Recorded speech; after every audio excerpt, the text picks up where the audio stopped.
Hello students, how are you? Hope you're doing good. I'm your science teacher and today we are going to start a new science chapter that is chapter number 9 air around us.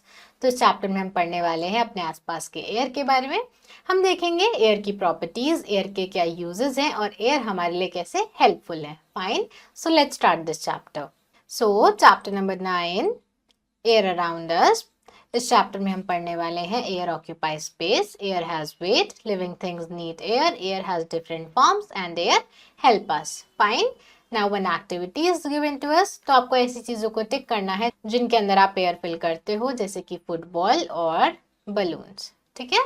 Now air is all around us. It is necessary for all living things.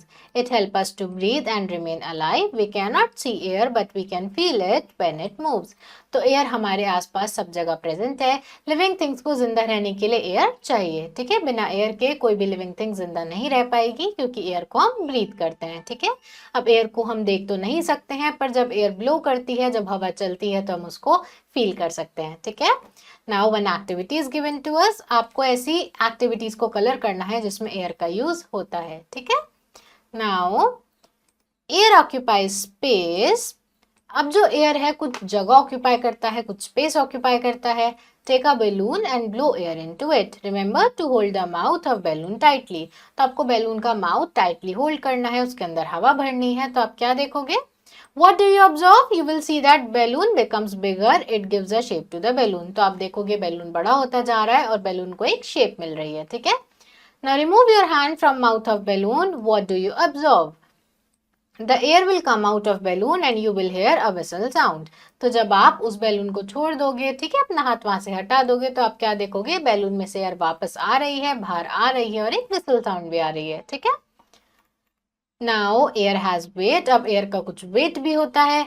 Take a football that is filled with air and another that has no air. Hold both of them to find out which is heavier. What do you observe? You will notice that football filled with air is heavier, hence we can say that air have weight. तो आप दो football लो, एक जिसके अंदर air भरा हुआ है और एक जिसके अंदर एयर नहीं है. तो कौन सी बॉल भारी होगी? वो बॉल भारी होगी जिसके अंदर एयर है. ऐसा इसलिए है क्योंकि एयर का कुछ वेट है. ठीक है. जैसे कि आप यहाँ देख सकते हो, एक फुटबॉल बिना एयर के है और एक एयर के साथ है. Fine.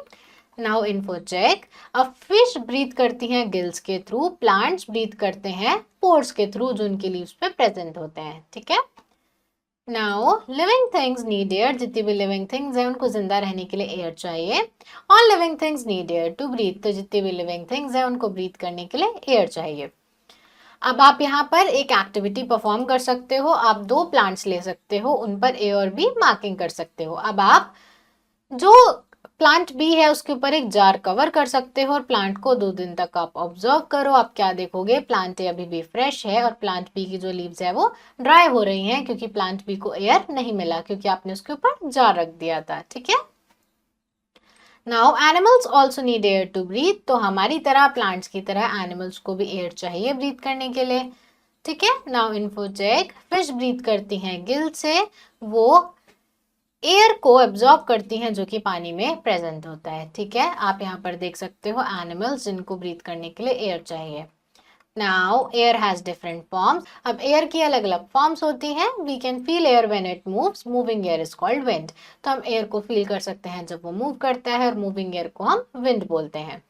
When wind moves slowly, it is called breeze. जब wind slowly move करता है तो हम इसको breeze बोलते हैं. When wind blows very fast, it is called storm. जब wind बहुत तेजी से चलता है तो हम उसको storm बोलते हैं. It mostly comes with thunder, lightning and rain. और ये जो storm है thunder, lightning और rain के साथ आता है. ठीक है. जैसे कि आप यहाँ देख सकते हो wind, और जो धीरे धीरे हवा चल रही है वो ब्रीज, और जो हवा बारिश ला रही है साथ में थंडर ला रही है उसको हम बोलते हैं स्टॉर्म. ठीक है. नाउ एयर हेल्प अस. अब एयर हमारी हेल्प कैसे करती है? तो एयर की हेल्प से सेल बोट जो है वो मूव करती है. एयर की वजह से पैराशूट और काइट्स उड़ पाती हैं. एयर की वजह से विंडमिल के ब्लेड्स मूव करते हैं और एयर की वजह से ही क्लोथ्स जल्दी सूखते हैं विंडी डे पर. ठीक है. उसके बाद एयर इंस्ट्रूमेंट को ब्लो करने के काम आती है, जैसे फ्लूट, ट्रम्पेट्स और माउथ ऑर्गन्स. ठीक है. Now one science activity is given to us. Air हमारी बर्निंग में हेल्प करती है. अब क्या कर सकते हो, अपने टीचर की हेल्प से एक बर्निंग कैंडल को कवर कर सकते हो एक ग्लास जार की हेल्प से।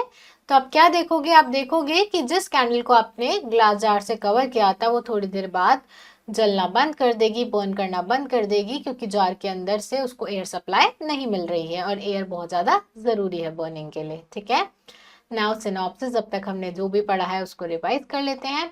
एयर हमारे आसपास सब जगह प्रेजेंट है, हम एयर को देख नहीं सकते हैं पर फील कर सकते हैं। एयर स्पेस ऑक्यूपाई करता है और एयर का भी कुछ वेट होता है। उसके बाद लिविंग थिंग्स को एयर चाहिए। एयर की अलग अलग फॉर्म है और एयर हमारी बहुत सारे तरीके से हेल्प करता है। ठीक है, now exercise, tick the correct option. We need air to dash and stay alive. हमें एयर क्यों चाहिए, हमें एयर चाहिए ब्रीथ करने के लिए। When we blow air into a balloon it becomes, जब हम एयर ब्लो करते हैं बैलून में तो वो क्या हो जाता है, बड़ा हो जाता है। When wind move slowly it is called, जब विंड स्लोली मूव करता है तो हम उसको क्या बोलते हैं, हम उसको बोलते हैं breeze. Clothes dry on a windy day, clothes कैसे ड्राई होते हैं विंडी डे पर, faster. Then fill in the blanks. We cannot dash air. We cannot see air. The moving air is called, moving air को हम क्या बोलते हैं, moving air को बोलते हैं हम wind. A dash sails with the help of air. कौन सेल करता है एयर की हेल्प से, एक sail boat. All living things need air too. जितनी भी living things हैं उनको एयर क्यों चाहिए, ब्रीथ करने के लिए। Then circle the world. Air is all around us या प्लांट ओनली, तो एयर हमारे आसपास सब जगह प्रेजेंट है तो हम सर्कल कर देंगे अस। एयर ऑक्यूपाई स्पेस या no space, air space occupy करता है या नहीं करता है, तो answer is space. A ball filled with air is lighter या हैवियर, एक ऐसी बॉल जो कि एयर से फिल्ड है वो लाइटर होती है, हैवियर होती है, वो होती है हैवियर। वी कैन फील और कैन नॉट फील एयर, हम एयर को फील कर सकते हैं या नहीं, तो answer is we can feel air. Fine. So class, that's all for today. I hope you understood this chapter. Now you have to try and fill out rest of the exercise yourself and we will meet in our next video. Thank you everyone.